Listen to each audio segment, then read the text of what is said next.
Good day, this is Teacher Rowan. I'll be your guide in exploring Google Apps for education, for teaching and learning.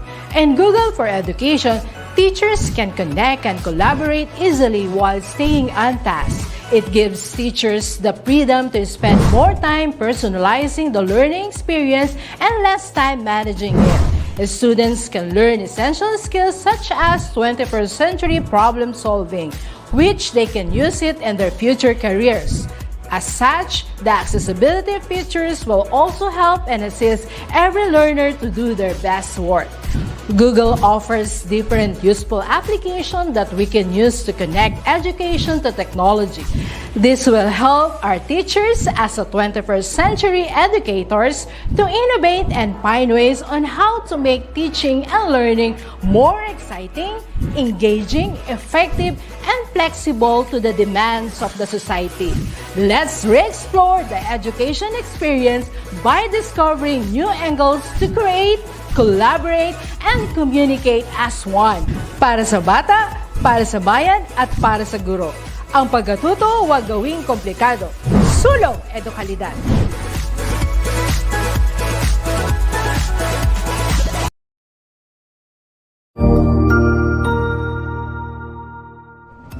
Magandang araw, Sir Wilbur po, at your service. Narito ang ETUlay upang gabayan ka sa inyong pag-aaral upang lubos na maunawaan ang iba't ibang paksa o subject. Ang ETUlay ay isang free online tutorial class na pinangungunahan ng DepEd Educational Technology Unit sa pamumuno ni Undersecretary Elaine Del P. Pascua. Ang programang ito ay hindi lamang para sa mga bata, kundi ito rin ay magsisilbing gabay sa mga magulang at mga guro kung paano nila ituturo o gagabayan sa bawat asignatura ang kanilang mga anak o mga estudyante. Sa kasalukuyan, ang self-learning module mula sa rehiyon ng Calabarzon at kilala sa tawag na pivot ang ginagamit sa ating ETUlay online class. Kaya ano pang hinihintay ninyo? Ihanda na ang inyong mga ballpen o lapis, papel o kwaderno at samahan kaming itulay ang pagkatuto para sa bawat batang Pilipino.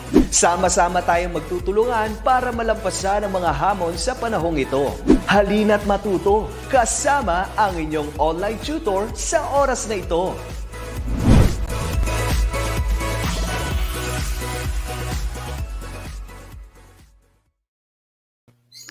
Hi everyone, good afternoon. Yan, it's another Friday and it's another Stats and Proba Day with Teacher Rev. So, let's keep the ball rolling. This is our 7th week, no? Onti na lang. We're almost on the end, no? Today, we're going to discuss about formulating appropriate null and alternative hypothesis on a population proportion. Maybe you're wondering, teacher, tapos na natin yan.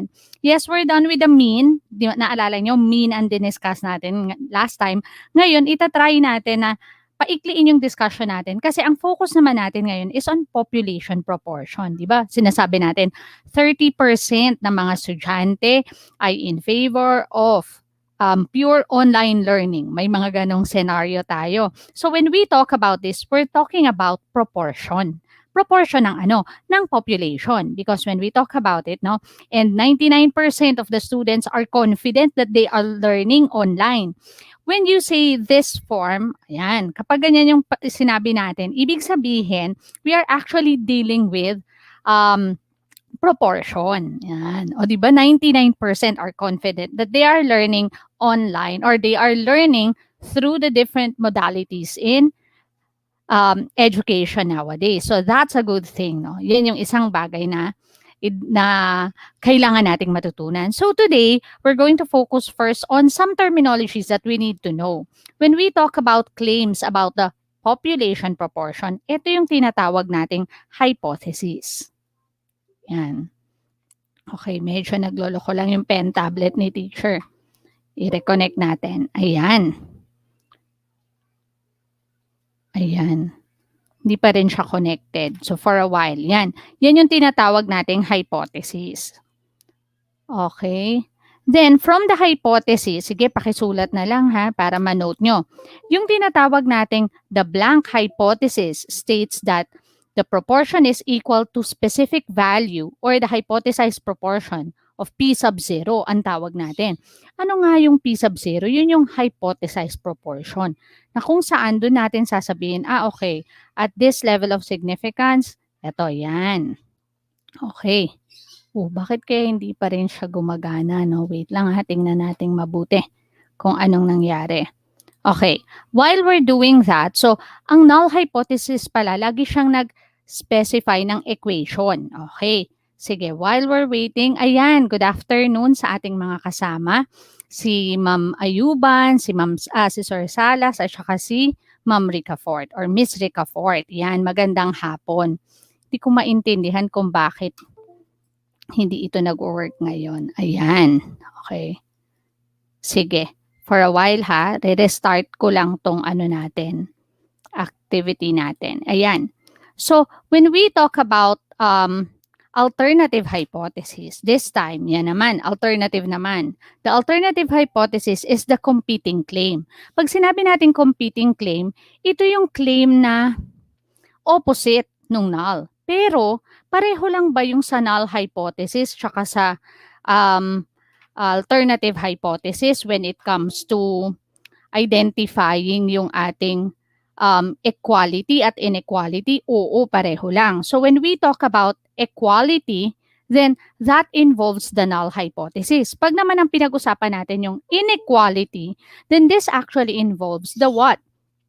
The alternative hypothesis. So, walang equal sign sa null hypothesis. Walang equal sign sa alternative hypothesis. Laging inequality. Anong ibig sabihin nun? Ayan, nandito na, sinasabi natin na ang alternative hypothesis makes use of less than, greater than, or equal to. Okay, ayan. Hindi ko maintindihan kung bakit, no? Ayan. Nag-stop siyang mag-work. Anyway, sige, wala naman tayong magagawa doon. Ito siya, yan yung alternative natin.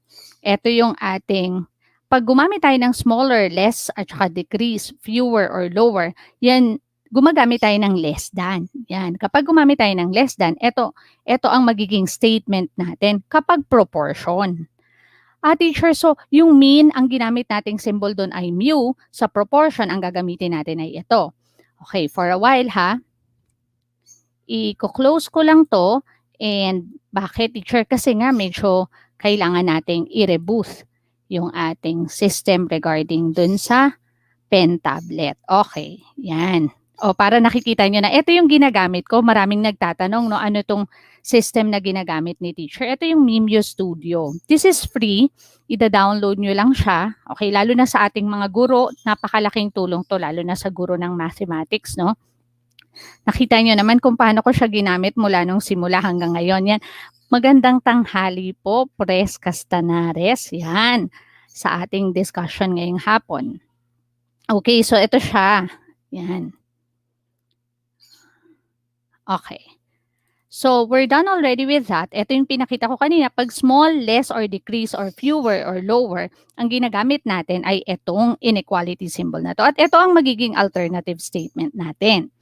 Kapag naman ang ginamit natin larger, greater, more, or increase, ito naman ang magiging statement natin on alternative hypothesis. At kapag naman ang ginamit natin different, not equal to, or change, yan yung nakita natin, ibig sabihin wala siyang direction. So, non-directional siya.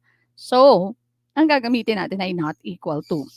Teacher, pareho lang ba yung sa proportion at saka pareho lang ba yung sa mean? Kasi for the past few weeks, puro mean ang pinag-uusapan natin. Ngayon naman, puro proportion. Sana matapos natin hanggang next week, di ba? Pero na-appreciate ko yung kasama natin linggo-linggo on our discussion, no? Ayan. Ayan. Kaya lang, talagang ayaw niya.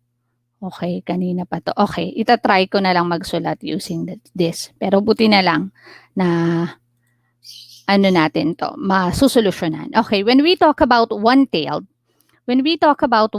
we are actually dealing with alternative hypothesis na gumagamit ng less than at greater than symbol. So, ibig sabihin, teacher, pag one-tailed siya, katulad sa mean, exactly, katulad sa mean, alternative hypothesis natin contains greater than or less than symbol.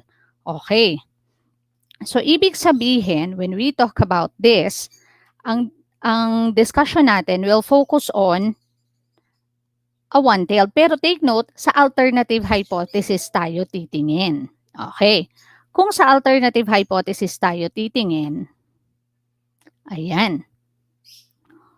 Kung sa alternative hypothesis tayo titingin, ang kailangan nating gawin is make sure na greater than or less than yung ginamit doon. Okay, another thing. Kapag naman directional siya or right-tailed or left-tailed siya, one-tailed pa rin yon. Kaya siya tinawag na one-tailed or directional kasi nga merong direksyon na patutunguhan. Yung proportion ba ay mas mataas sa ine-expect natin or mas mababa sa ine-expect natin. So, ganun siya. Now, when we talk about two-tailed naman, ayan. These are alternative hypothesis contains the inequality symbol and equal to. Okay, teacher. So, pag ganyan, two-tailed yan. And another thing, it has no direction. So, pag sinabi nating wala siyang direksyon, definitely, literal, hindi sinabi kung greater than or less than. Pero what's sure is that iba siya dun sa pre-post or iba siya dun sa nakalagay na activity. Ganun pala yun, teacher. Yes. So, the next thing that we have to identify is tingnan na natin yung proseso, no? So, sinasabi natin na kapag when we talk about null hypothesis, two-tailed siya, two-tailed test ang gagamitin natin. Ito ang flow ng null hypothesis natin at alternative hypothesis natin. HA dapat to. Yan, paki-check na lang ha. This is alternative. Yan. Dapat A yan. Okay, ngayon, when we talk about right-tailed test, ito naman yung ating takbo. Pwedeng equal or pwedeng less than or equal to ang ating null hypothesis. Pero ang alternative hypothesis natin ay greater than, dito tayo titingin. Kapag greater than ang alternative, automatic right-tailed test yan. Kasi yung pre-post or yung expected nating proportion ay mas malaki dun sa ibinigay sa or dun sa claim. Halimbawa sinabi sa claim, 60% ng mga estudyante confident on their learning sa online classes. Pero in reality, 90% pala. So, mas mataas siya. Yung proportion niya ay mas mataas kaysa dun sa expected. Okay ba? Ayan. So, ayan. Good afternoon, Nelly Garcia. Ayan. Next is yung left-tailed test. When we talk about the left-tailed test, ganun din. Pero ang titingnan natin or ang focus natin is yung dulo, no? Yung dulo natin, yung dulo ng activity natin. Na kung saan, kung titingnan nyo sa activity natin, sa dulo natin, less than yung ginamit niya sa alternative hypothesis. Ganun pala yung teacher. Yes, ganun. Ganun siya. So, yan. Okay. Gets ko na, teacher. Okay. Next. When we talk about this, ito na yung sinasabi natin, no? Medyo may difficulty lang ako sa pen tablet natin, kaya medyo magulong sulat. Or pwedeng sasabihin ko na lang, ipapakita ko na lang yung PowerPoint version nito. Meron kasi akong prepare na PowerPoint din para dito. Okay, open ko lang siya. Ayan. Okay. So, sa PowerPoint version, mamaya ipapakita ko kung nasa na tayo. Papakita ko rin yung dito. Tatry ko naman siyang isulat muna. Okay, now, if you're going to look at this problem, teacher, gets ko na. Kasi yung problem last time is on proportion. Now, tingnan natin tong problem na to para ma-differentiate natin. Ano ba yung difference nito? Bakit kailangan ulitin natin yung sa null alternative hypothesis compared dun sa last time? Kasi yung last time, ang pinag-uusapan natin ay ano? Ang pinag-uusapan natin ay mean. This time, ang pag-uusapan natin ay proportion. Okay, teacher. So, ano yung mangyayari dito? Ano yung kakalabasan ng flow natin? Okay, eto na siya. So, when we talk about this, ayan, nawawala, no? Okay. It has been claimed that 40% of the students in a particular senior high school dislike mathematics. Naku, okay, kinuha ko to dun sa example natin dun sa Region 4. Pero, totoo kaya yan? Ayan, yan yung claim, no? So, it has been claimed. So, na-claim lang naman yan. And we know that actually mathematics is a challenging subject. Although it's challenging, okay lang yun. Kayang-kaya naman yan ng mga estudyante natin. Okay, so yun yung claim. Definitely, this will be our hypothesis. This will be our null hypothesis. Na kung saan, in our null hypothesis, we can say that P is equal to 0.40. Okay, teacher. Ayan, medyo nahihirapan si teacher. Dito ko na nga lang kukunin sa PowerPoint. Yan. So, nandito siya. Yan. Nandito naman na. Prepare ko na rin yan. Ayan. So, meaning, teacher, 0.40 pala siya. Yes. Okay. I-ano ko na lang to. Drag ko na lang to kasi bigla siyang hindi nag-connect. Okay lang yan. Gagawa natin yan ng paraan. So, ibig sabihin, teacher, 0.40 ang alternative hypothesis natin. Yes, kasi yun yung claim. When a survey was conducted by a researcher, so another researcher conducted a survey. It showed, anong pinakita? That 145 out of 800 students dislike mathematics. Test if the claim was different at 0.05 level. Mamaya natin buuin lahat. For now, magfo-focus muna tayo dun sa null and alternative hypothesis. And let's identify anong klaseng test ito. Okay. So, liliitan ko na lang yan para, okay, para medyo surprise, no? But basically, when we talk about this, ito ang ating magiging alternative hypothesis. Ayun. Okay. Ayan. So when we talk about this will be our alternative hypothesis. Ayun, teacher. Okay. So, ang alternative hypothesis natin ay greater. Bakit kaya greater?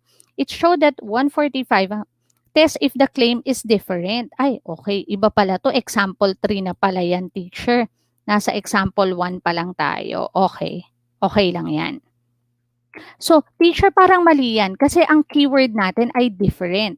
So, when we talk about difference, then our alternative hypothesis would make use of not equal to. Okay. Now, sige nga, ask ko yung mga kasama natin ngayong hapon. If this will be our alternative hypothesis, ano sa palagay natin? Ito ba ay one-tailed or two-tailed? Ay, importante rin pala yan, teacher, when we talk about this. Yes, this is important when we talk about this item. So, ano sa palagay natin? Will this be a one-tailed or two-tailed test? Non-directional siya. So, teacher, definitely ito ay, ano kaya? Yan. Sino yung pwedeng tumulong sa atin? Yan. You can share your thoughts here sa chat natin.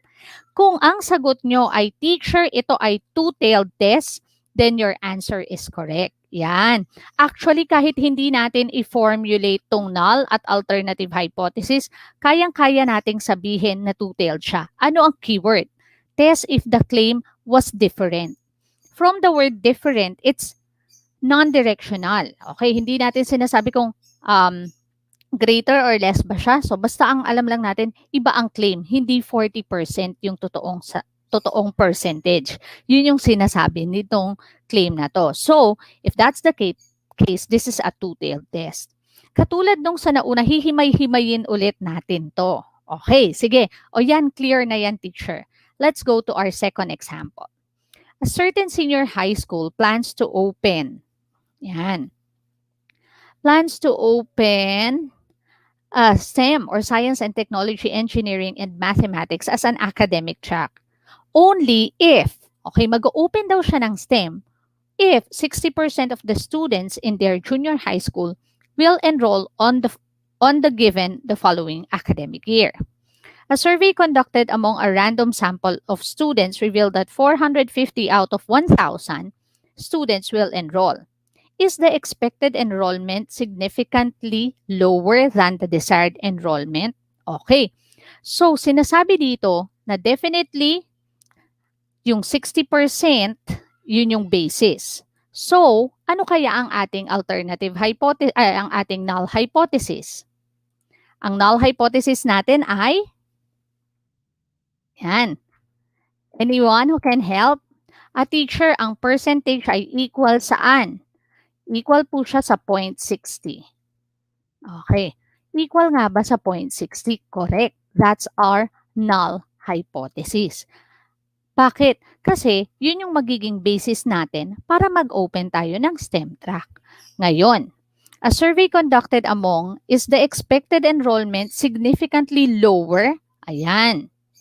Sige, bago tayo mag-conclude, kung nakalagay significantly lower dito, yun yung tanong is the expected enrollment significantly lower?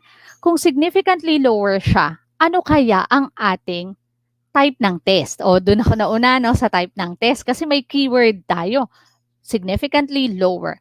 Will this be one-tailed or two-tailed? Ano sa palagay natin? Ayan, sana hintayin ko yung mga response natin, no? Teacher, kung ang sagot nyo is, teacher, this is one-tailed. Bakit? Teacher, may direction. Ano yung sinabi sa direction? Lower than po.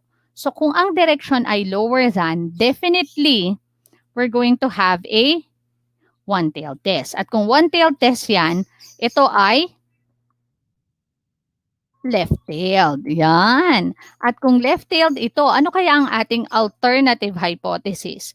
Ang ating alternative hypothesis, from the word lower than, we'll make use of the less than sign. So, the alternative hypothesis is that P is less than 0.60. Therefore, it's a left-tailed test. Okay. Gets ko na yan, teacher. Good. O sige, isa pa. Sabi dito, tama si Miss Ann, no? Si Miss Ann. Thank you din. And good afternoon, Miss Ann. Yan. Nandiyan na din si Miss Nelly Garcia at si Pres Castanales. Good afternoon po. It has been claimed that 40% of qualified applicants passed in a particular job interview. So yun. Sinabi, claim siya. So definitely, a teacher, claim will always speak of the null hypothesis. Pero syempre, titingnan muna natin. Claim that 40%. So gagamit tayo ng equal sign. Okay. Gagamit tayo, teacher, ng equal sign. Tinakpan ko no? Para kasi medyo hindi nag-work yung ating pen tab. Okay. Alternative na yan, teacher. Okay, let's take a look at our. Yan. Ang ating null hypothesis is that P is equal to 0.40. Tama. Ngayon, paano natin i-construct ang ating alternative hypothesis? Let's go back to the problem. When a survey was conducted by a researcher of a certain company, it showed that 90 of 145 applicants passed the job interview. Teacher, paano yan? Wala naman tayo niyan. Okay lang yan. Mamaya gagamitin natin yan. For now, hindi muna. Okay? Kasi nag-identify pa lang naman tayo ng null and alternative hypothesis. Pero anong gusto nating i-test? Test if the claim was larger. So may keyword na naman tayo. Gusto raw natin malaman kung yung claim ay larger. Ayan. Okay. So kung larger siya, anong mangyayari, teacher? Kung larger siya, ayan. Sabi larger. Kung larger siya, then we expect a bigger value. Therefore, based on this context, is it one-tailed or two-tailed? Ano kaya? Sige po, tulong tayo. Ano sa palagay natin yung sagot dito? Definitely, the answer would be, yes, the answer would be a one-tailed test. Bakit? Direction na, okay. One-tailed test kasi ang ano natin ay larger. Okay, because of the keyword larger, then we expect that the alternative hypothesis will be greater than the proportion of 40%. Yun yung gusto nating i-claim, no? Yun yung gusto nating malaman kung larger nga ba. So that will speak of our alternative hypothesis. Kaya siya naging one-tailed siya or two-tailed, kaya siya naging one-tailed pala kasi directional siya because we're talking about a larger value. Pareho lang rin naman siya sa dati nating diniscuss on mean. Only dito, proportion ang ginagamit natin. And take note, pag naka-percent siya, lagi siyang i-decimal form. Okay, so 0.40. Good. Next tayo, example 3 o practice tayo. Paunahan ha. To use plastic over paper bags after the local ordinance was signed, 92 out of 120 randomly selected vendors. Parang kulang yung problem na yan. Sige. Kulang ito. To use kasi ayan phrase na siya. Sige, punta tayo sa practice number 2. The school principal in a certain private junior high school claimed that 35% of all students are in favor of the new PE uniform. Wow, may bago silang PE uniform. Parang ang mga teachers nyo, kaming mga teachers, kung may nakikinig sa atin, no, tayo na yung ano, kami yung may bagong uniform ngayong taon. No? A research teacher asked his students to verify the claim. So yung isang research teacher, inask niya, verify nga natin yung claim kung tama na 35% nga talaga ay in favor. So with this, 271 out of 400 randomly selected students agreed to the new PE uniform. Ang gusto niyang malaman, dyan sa 271 out of 400 ba yan? Masasatisfy niya ba yung condition na 35,000? Yun yung inaalam natin dito, no? Using alpha level at 0.10, is there enough evidence to conclude that the percentage of students who are in favor of the new PE uniform is different from the 35%? Is this one-tailed or two-tailed? Yan. O yun naman muna, unahin natin yon bago yung alternative and null hypothesis natin.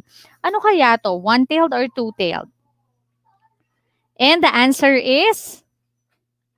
Ayan, the answer is two-tailed. Ano yung keyword natin? Our keyword is the word different.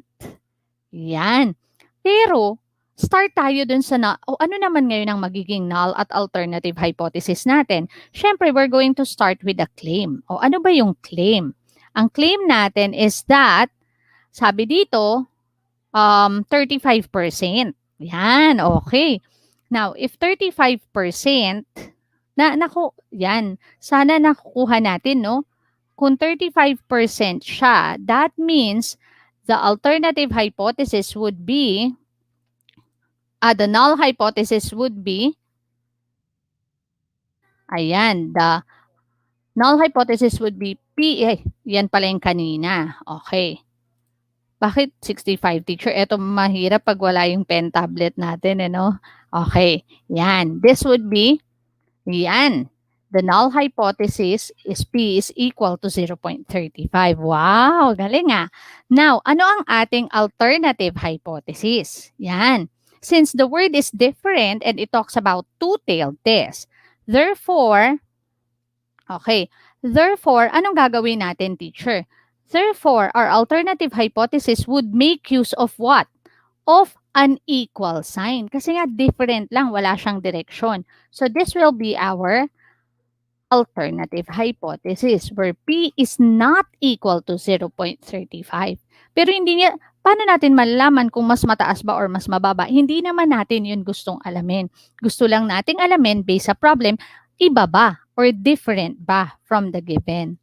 Okay, teacher. Gets ko na yung part na yan. Okay. Since gets na yan, continue na tayo. Okay. Now, let's take a look at another item. Ayan. Okay.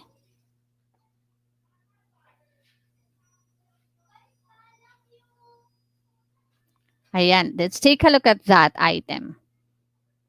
Okay, medyo nagkaroon lang tayo kanina ng problema. So, P is not equal to 35. Yan yung alternative hypothesis natin. Nagiging klaro na ba? Sige, last practice. Practice pa tayo. A researcher found out that 5% of the senior high school students in a certain school are working students. So yung 5% working students sila. Exactly.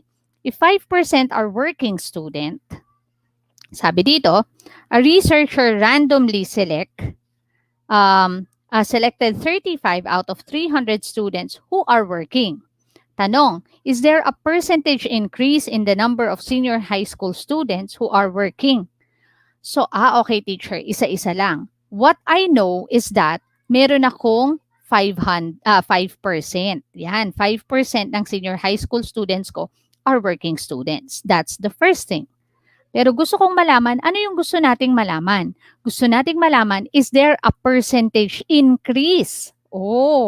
Increase ang pinag-uusapan natin ngayon. So when we talk about increase, okay, pag sinabi nating increase, are we talking about one-tailed test or two-tailed test? Yan. Ano muna yung ating null? Sige, start tayo with the null. The null hypothesis would be, yan, that the value or the proportion is equal to 0.05. Yan yung proportion ng mga estudyante na working at this time. Now, tinatanong natin, may increase ba? So, yun ang magiging alternative hypothesis natin ngayon. Is there an increase? Therefore, the alternative hypothesis would be an increase of 0.05. Wow. So, is this a one-tailed test or a two-tailed test? Definitely, this is a one-tailed test. Particularly, kung one-tailed test to, ito ba ay right-tailed or left-tailed? Yan. Ito ay, since greater than ang ginamit natin, ito ay one-tailed test and this is a right-tailed test. O, di ba? Ayan, ayaw niya talagang mag-work. Nalungkot na ako. Okay, continue na tayo. Okay, this time, sabihin natin kung one-tailed or two-tailed without identifying the null and alternative hypothesis. So, sige, i-check up natin to. Okay, so challenge to sa ating lahat. First things first, a drug manufacturer claims that fewer than 10% of patients who takes its new drug for treating certain pneumonia will experience nausea. So, meaning 10%. Fewer than 10%. Paano yung fewer than 10%? Less than 10%. Okay, in a random sample of 250 patients, 23 experienced the said nausea. Perform a significant test at 5% significance level to test this claim. So paano yun, teacher? Saan babagsak si fewer than? Yan. Si fewer than ay babagsak saan? Sa alternative hypothesis. So, is this a one-tailed test or a two-tailed test? Ano sa palagay natin? Ito ay, definitely it's one-tailed test and the keyword is fewer than, therefore, it is a what? A left-tailed test. Sige, isa pa, teacher. In a group of 375 senior high school students, 40 were left-handed. Is this significantly different from the proportion of all senior high school? Will this talk about one-tailed or two-tailed? First things first, ano ang keyword? Different. Ayan, ayaw niya, no? The keyword would be different. If it's different, will this be a one-tailed test or a two-tailed test? Pag sabing different, magkaiba. Tanong, may direction ba yan? Pag sinabi bang different from the 12%, ha? Will it be a one-tailed test or a two-tailed test? Yes, it's a two-tailed test. Kasi pag sinabi nating different, pwedeng mas mataas or pwedeng mas mababa. Okay. Ayan. So, next. Ayan, nakuha na natin, no, na kumbaga naka-equal footing na tayo on this part. Let's go to the other one. A sample of 800 items produced on a new machine showed that 48 of them are defective. Okay. Out of 800 sample daw. So, from the keyword na sample, hindi yan yung percentage na hinahanap natin. Kasi sabi a sample eh. Kailangan proportion natin is galing sa population. So, next, continue tayo. The factory will get rid of the machine if the data indicates that the proportion of defective items is significantly more than 5%. Halimbawa, ganito yun. Nag-produce kayo ng machine. Tapos, sinasabi dito na yung napoproduce niyang product ay defective. 5% nun ay defective. Pero sinabi dito na yung machine daw, kumbaga kung bibili ng machine, no, bibili kayo ng machine, hindi daw bibilin or hindi raw ipopurchase or hindi ipoproduce yung machine na yun kung significantly more than 5%, mas mataas sa 5% ang napoproduce niyang defective items. Okay. Anong keyword natin dito para masabi natin kung one-tailed or two-tailed ang ating alternative hypothesis? The keyword is more than. More than 5%. Oh, teacher, alam ko na. Kung more than 5% ang keyword natin, will it be one-tailed or two-tailed? Kung ang sagot nyo ay one-tailed, that's correct. One-tailed siya, definitely, but because of the keyword more than, is it left-tailed or right-tailed? And the answer would be right-tailed. Kasi pag gumamit tayo ng more than, mas mataas, ibig sabihin nasa right tail siya ng distribution. Kung naintindihan nyo na kung paano mag-formulate yan, then yan yung unang step para makapag go through tayo ng hypothesis testing when a proportion is given. Last time kasi, ang given ay mean. Ngayon naman, proportion. Yan, yun yung pagkakaiba ng discussion natin. No? Baka kasi magulat kayo. So next, alam na natin mag-identify ng left tail, right tail. Alam na rin natin mag-identify ng given. The next thing that we have to identify is the rejection region. Okay, paano yung rejection region, teacher? Okay, when we talk about rejection region, ayan, there are two ways to test the hypothesis. Sabi nga dito, may two ways daw. Ano yung two ways na yon para mag-test ng hypothesis? Yung tinatawag nating, okay. Ayan. Using the, ayan, critical value approach. At meron pang isang approach na sinasabi na pwede natin gamitin. Yun yung tinatawag nating p-value approach. Yan. Seldom do we use p-value approach. Bakit? Mas familiar na kasi tayo sa critical value approach. So, uunahin muna natin i-discuss. So, ulitin natin. Ang rejection region ng proportion ay may dalawang ways ng pagkuha or pag-test ng hypothesis. Gamit ang critical value approach at gamit ang p-value approach. This time, let's focus first on critical value approach. Yan. Paano ginagamit yung critical value approach? First, okay, lakihan ko lang ng konti. We will consider the rejection region with the critical value approach. Given that the critical value enables us to reject or not the null hypothesis, also it is calculated through alpha, okay, alpha levels and symbolized by Z or Z sub tab. Okay, sige, susulat ko na, ilalagay ko na lang yun ha. Dapat kasi susulat yan ni teacher. Z or Z sub tab. Yan, ganyan natin sinusulat. Yan. Okay, teacher. Or Z tab, yan yung basa lang dyan, no? So, paano natin yan makukuha, teacher? Paano natin makukuha yung critical value na yan? So, when we look at this, okay, the hypothesis that less than 20% of the population are right-handed, for instance, paano natin yan ipapakita? Okay, from the keyword natin ay less than 20%. O, tulungan tayo when we talk about less than 20%. Nasaan yan? Left-tailed or right-tailed? One-tailed or two-tailed pala muna? One-tailed ba yan or two-tailed? Pag ganyan, may keyword tayo na less than 20%. Definitely, ito ay one-tailed kasi sinasabi dito the hypothesis that less than 20% of the population are right-handed. Okay, hindi ibig sabihin right-handed, right-tailed na yan. Hindi. Pero sinasabi natin less than 20%, that's one-tailed, teacher. Tama kayo doon, one-tailed, very good. Pero ano siya? Okay, kung one-tailed siya, left-tailed ba to or right-tailed? Pag ang keyword natin ay less than 20%.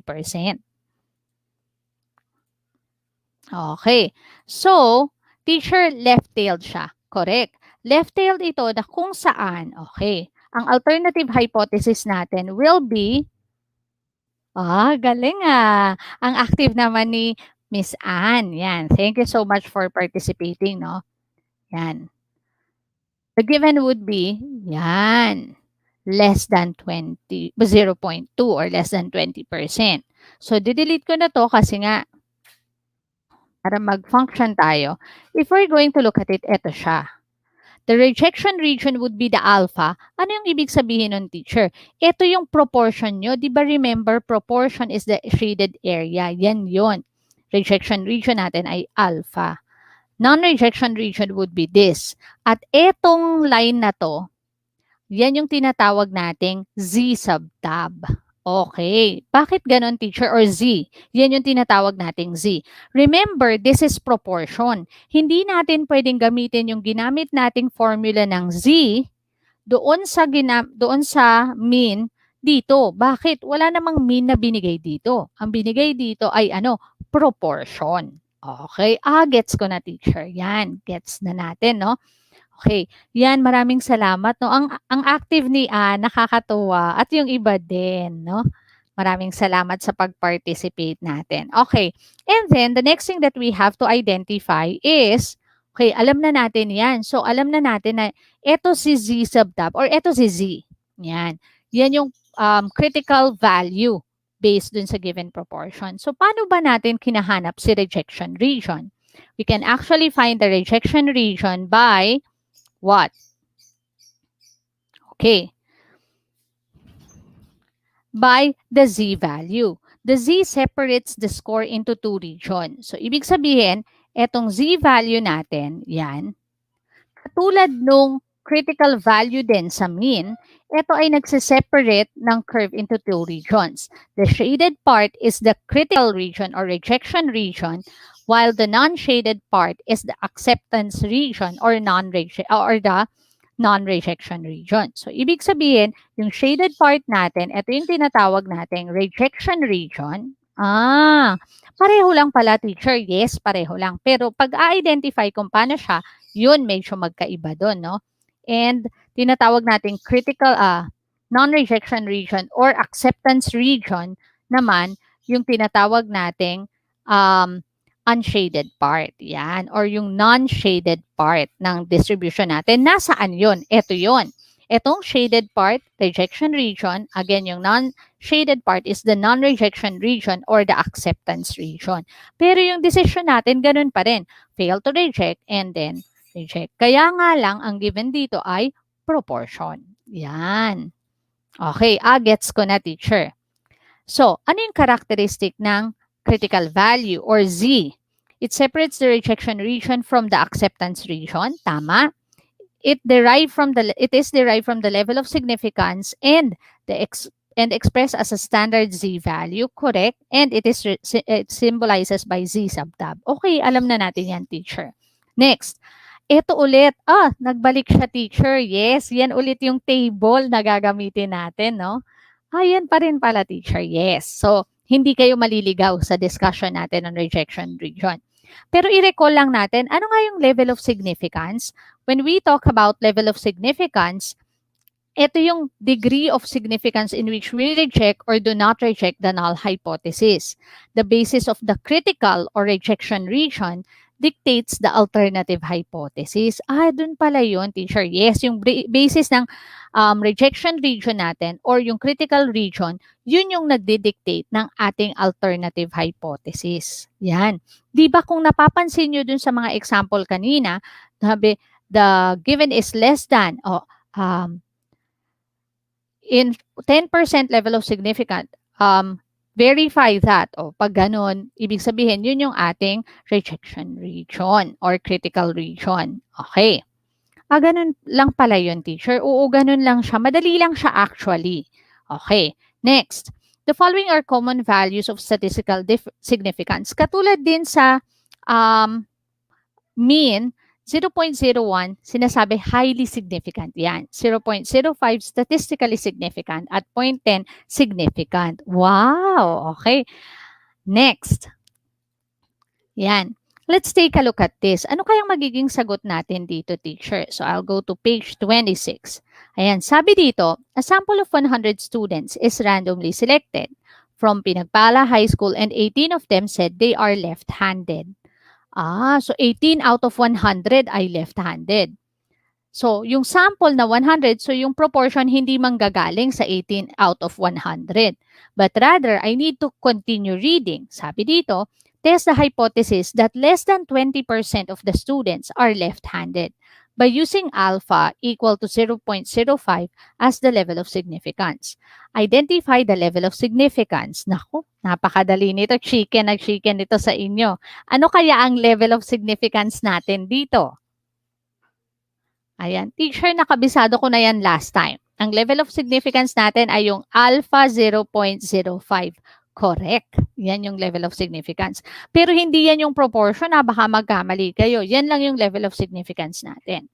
Okay. Ngayon, so kung yan yung level of significance, balikan natin, statistically significant pala ang pinag-uusapan natin dito. Okay. Sige, continue tayo. Formulate the alternative hypothesis. Sabi dito, yung alternative hypothesis ay based sa significance at dun sa magiging claim. So, kung titingnan natin, may keyword na ulit tayo for the alternative hypothesis. Ano kaya yung keyword natin dito? Test the hypothesis that less than 20%. Ayan. So, kung less than 20%, ano kaya ang ating alternative hypothesis dito? Ano sa palagay natin? Ay, teacher, sigurado ako may 0.2. Tama, 0.2 kasi 20%, no? Ngayon, yung 0.2 na yun, ano kayang kasama niya? Will it be P is equal to, P is greater than, or P is less than 0.20? Ano sa palagay natin? If our answer is P, okay, for a while. Ayan, no? Ayan. P is less than 0.20, then that's correct because that speaks already of the thing that you want to test. Ganun lang pala yun, teacher. Yes, ganun lang siya. So, madali lang yan, teacher. Oo, kayang-kaya nyo naman to. Question number 3. Yan. Ano daw yung rejection region natin? Para malaman natin yung rejection region natin, dalawang bagay ang kailangan alam natin. Yung alpha, ano nga yung alpha natin? Alam naman natin ang alpha natin ay ano? 0.05. Okay, so kung 0.05, alam ko ang alpha ko ay 0.05. Therefore, ito yon. Okay. Ito yung teacher. Ayan. Okay, very good. Now, next, alam natin na gumamit tayo sa alternative hypothesis ng less than sign. Kapag gumamit tayo ng less than sign, tanong, ito ba ay left-tailed or right-tailed? One-tailed or two-tailed? Definitely one-tailed kasi may direction. Tanong, is this left-tailed or right-tailed? Galing ha. Less than. Okay, is this left-tailed or right-tailed? Teacher, ito po ay left-tailed. Tama. Ito ay left-tailed. So, dito sa ating significant value, titingnan natin si left-tailed. Teacher, so left-tailed and 0.05, the answer is negative 1.645. Then that will be our critical value. Oh, gets ko na, teacher. Yan yung answer dun sa question ng letter C. Okay. What will be the critical value? The critical value would be Z is equal to negative 1.645. How do we denote that? Then we denote that as Z is equal to negative 1.645 or Z tab. Okay, wait lang para mas maganda. Okay. Di bale. Next week, ayos na yung pen tab. Huwag kayong mag-alala. Okay. Ayan. So, if we're going to write that, we're going to write it as Z tab. Ayan. Is equal to negative 1.645. Ayan pala yung tinatawag na critical value, teacher. Yes, that's what we call the critical value. And that's how we get it from the Z distribution. Ayan. Okay. Next. Now, how are we going to construct our rejection region? Okay. Definitely, sabi dito, left-tailed siya. Okay. Other than left-tailed, sinasabi rin natin ang alpha niya ay 0.05. So, kung idodrawing natin siya, okay, ang magiging region natin ay, okay, sana maging straight ang drawing ko. Okay, nandito. Okay. Hindi pa rin, teacher. Hindi, kakopy ko na lang. Kasi nga, ano na. Anyway, okay lang yan. Yun, no? Ayan. So, ayan na ngayon yung ating rejection region. Any value of C that you're going to compute that will be lower than negative 1.645, that will be the rejection region. Gets ko na, teacher. At yung negative 1.645 is our critical value. Uulitin natin. Paano natin siya nakuha? Babalikan ko, ha? Meron tayong problem, nagbigay siya ng proportion na test natin yung hypothesis natin na less than 20%. Therefore, nakapag-formulate tayo ng alternative hypothesis. Unang tanong, tinanong yung level of significance. Alam natin na 0.05 kasi yung level of significance at itong alternative hypothesis, yan yung importante sa pag-identify ng ng critical region or rejection region. Paano natin na-identify yung critical region? Alam natin na 0.05, alam din natin na left-tailed siya. Since alam natin tong dalawang bagay na to, kinuha natin yung intersection and that's the critical value. Therefore, para ma-visualize natin, gumawa tayo ng normal ng normal curve kasi z ang ginamit natin, no? Z tab yan. Therefore, if we're going to look at this, negative 1.645 siya, teacher. So, anything lower than, ang masosolve nating z, anything na masolve nating z na lower than negative 1.645, our decision from that will be to reject the null hypothesis kasi nga, nandun siya sa rejection region. Pero, kung ang masosolve natin mas mataas kaysa sa negative 1.645, definitely, it will be in the non-rejection region. Gets ba? So, yan sana naintindihan, no? Sige, last na to. Okay, last na. Let's identify. The claim is made that 40% of tax filers use computer software to file their taxes. In a sample of 50 tax filers, 14 used computer software to file their taxes. Filers pala yun. Okay. If the alternative hypothesis is less than 0.40, hindi na pala tayo pinahirapan ito eh. Binigay na yung null hypothesis na less than 0.40 at alpha level of 0.025, where P is the population proportion who use computer softwares to file their taxes. Determine the critical value Z tab and illustrate the rejection region in the normal curve. Okay. So, binigay na. Ito na yung alternative hypothesis natin. Ayan. The alternative hypothesis is P is less than 0.40 and the alpha to, is 0.025. Therefore, titignan na lang natin dun sa activity natin, no? Dun sa table. Okay. Ayan. Titingnan na lang natin dun sa table, no? Pag tinignan natin sa table, we're going to find out na, okay, medyo naglalag na naman siya. Sige. I'll close this up and look at the PowerPoint presentation na. Okay. Slideshow. Current. Okay. If we're going to look at this, the rejection region, if that's the case, would be anything to the left. Yan, ng 1.645, no? Continue tayo. Ito yung problem kanina. So, baka no naging 1.96, teacher? Let's take a look at that. Yon. Balik tayo dun sa table. Okay. Alam natin na ito ay left-tailed. Alam natin na ang alpha ay 0.025. Babalikan natin yung table. Ito si alpha, 0.025, at left-tailed siya. So, negative 1.96 ang value niya. Therefore, kung titignan natin dito sa naging sagot natin, okay? Naging sagot natin, ang z-tab niya ay negative 1.96. If we're going to visualize that, this will be the value. The alpha, remember, is the area to the left, to the rejection region. Yun yung area niya. Naaalala ba natin yun, the proportion? Okay. Now, this will be your rejection region. At ang value ng rejection region natin, yung borderline na to, yung z niya, critical value natin, ay negative 1.96. Siguro hanggang dito na lang muna tayo. Definitely next week, I'll work these things out, no?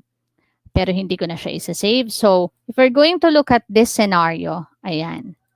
Madali na lang naman to. Then we're going to have another example next week. Hopefully, everything else will follow, no? Kaya lang medyo nagkaroon tayo ng problema ngayon, pero it's okay. At least, I hope na intindihan kung paano na-identify yung null hypothesis, yung alternative hypothesis, kung paano gagawa ng dalawang yon, paano identify kung ito ay left-tailed or right-tailed, one-tailed or two-tailed, at paano makuha ang rejection region. So, sana klaro yun sa atin. Okay? Anong importante para sa rejection region? Importante ang alternative hypothesis. Ano yung sign na ginamit natin doon? Not equal to, greater than, or less than. Kapag ginamit natin less than, ito ay left-tailed. Pag ginamit natin greater than, ito ay right-tailed. At pag ginamit natin not equal to, ito ay two-tailed. So, yan. So, yan. Hanggang dyan na muna tayo. So, continue be a blessing to other people. Thank you so much for listening in our discussion. Yan. Ang active ngayon ni Anne. Okay. Next week, magkita-kita tayo. And it will be our last discussion. So, hopefully, matapos natin to. And then, after that, we can have a little bonding towards the end of our discussion. Pero, ang importante, meron tayong natutunan. At the same time, even though after all the struggles that we encountered this afternoon, I hope you still understand the lesson, no? I hope you were able to imbibe the lesson that we discussed this afternoon. Magandang hapon po sa lahat. Yan. Hello, Miss Christine Rose Reyes. Yan. Magandang hapon po. And kung may tanong pa, sige po, feel free to chat. Kung wala naman na, yan. I'll see you next week for another Stat and Proba with Teacher Rev. Yan. So, ayan. Buti na lang nag-prepare tayo ng presentation din, no, para sa inyo. Kaya lang, mas prefer ko pa rin talaga tong Mimeo. Okay. But next week, be ready with your calculator because we're going to do computation on how we're going to find the Z value. Okay. Ayan, baka may tanong. Thank you so much for listening. I hope you enjoyed this afternoon session. Sobrang saya ko din na marami tayo. Yes, marami tayong natutunan, no, sa session natin ngayon. At saka, this is something that's not new to us, no? Medyo, wow! Anne is I'm a grade 4 student, ma'am, just to share to everyone, no? So, Anne who keeps on answering the left-tailed, P less than. I thought Anne is already a 4th grade. So, thank you so much for listening, Anne. And you were able to do it, and it's a good job, no? It's a good job. Yan. From CNLES. Yan. I'm proud of you. I know you will be a good statistician. I hope this will be an inspiration to you, Anne. And nice meeting you, Anne. And the others also who had been with us this afternoon. Si Rendel. Yan. Na hindi ko pa nabate, no? Good afternoon and have a great evening, everyone. God bless. See you next week. Bye.